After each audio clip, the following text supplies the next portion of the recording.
to support the platform just in case anything like this happens again, you can do it by way of PayPal, Patreon, Cash App, and also by the Anchor. And you can also further support the platform by way of going to the Teespring store or the shoe store that is located in the comment section below.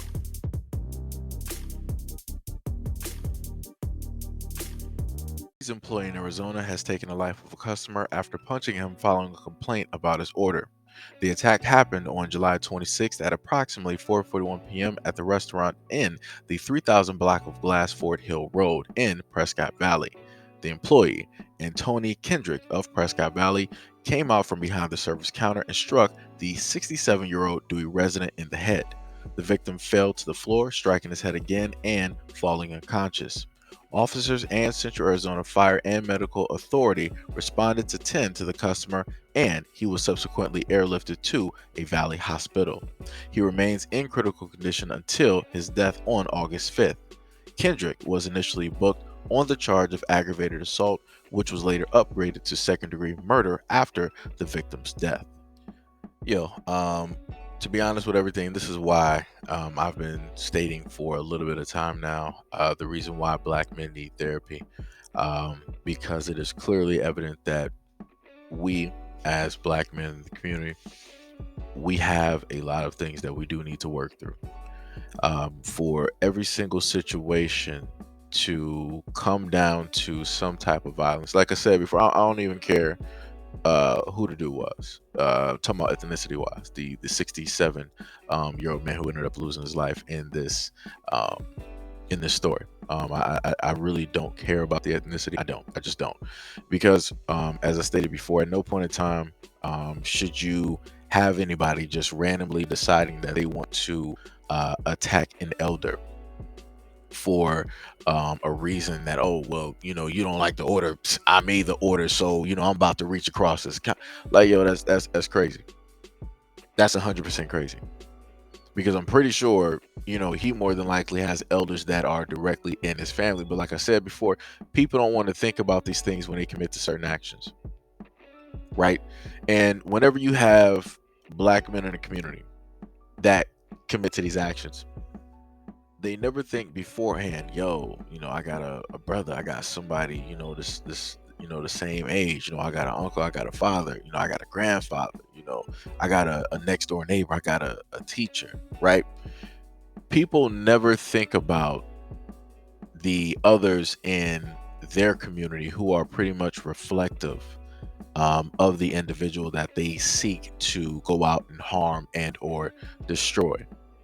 And because of this disconnect, this is why it is so easy for black men such as this to go out here and to commit the acts that they want to commit. And no, this was a brother that had a job, right? He was getting a paycheck, but like I said, for whatever reason, can't get right, decided, let me throw all of this away and, let me just get a record and go to jail.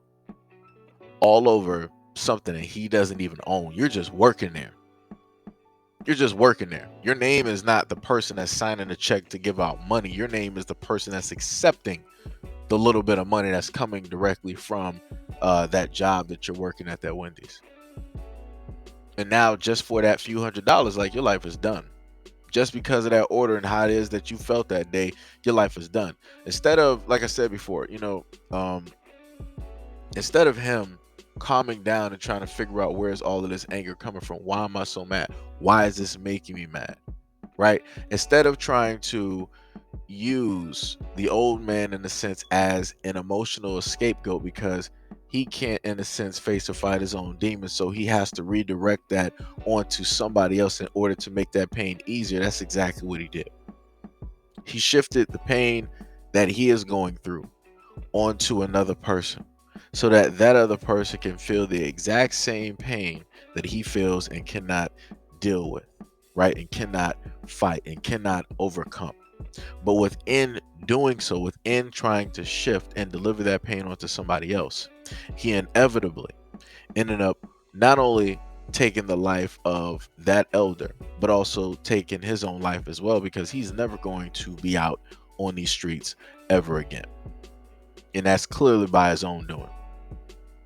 Clearly by his own doing. He was in complete control.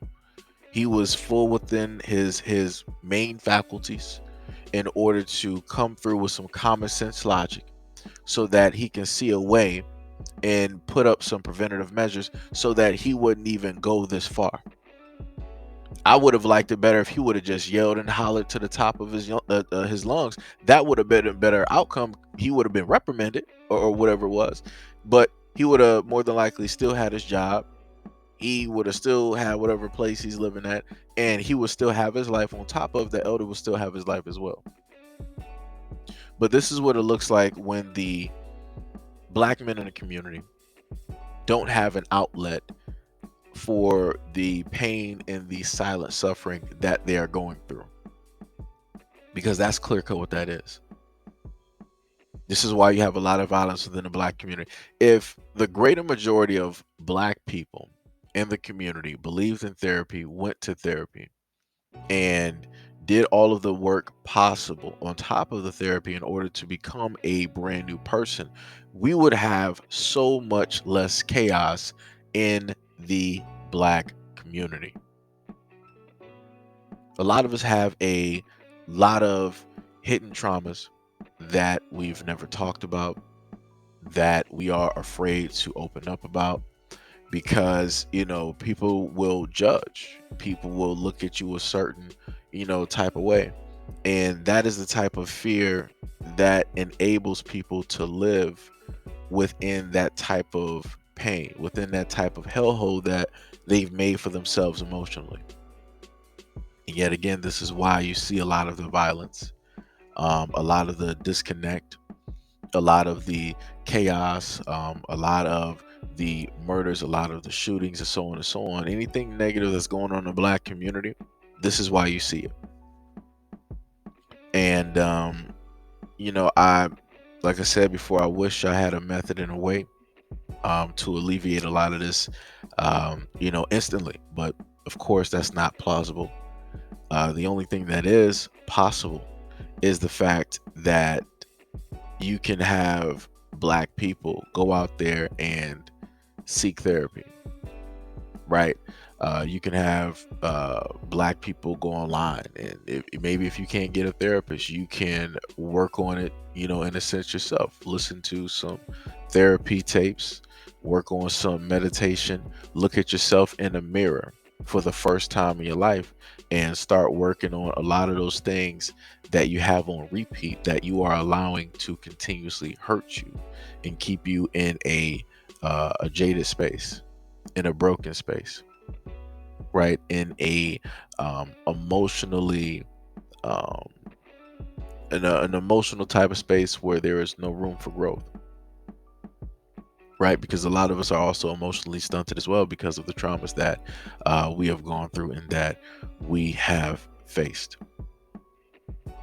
So, like I said before, for a lot of the brothers out there that have, anger management problems or violent type tendencies, I hope you're the best, and I hope that you will go out there and, get the therapy and the help that you need in order to become the man that you're supposed to be, instead of the man that you want to be, due to the fact of the stunted emotional growth that you are suffering from because of the past and present traumas that you are currently going through, on top of the ones that you sit by silently and allow to fester and grow into something worse than trauma.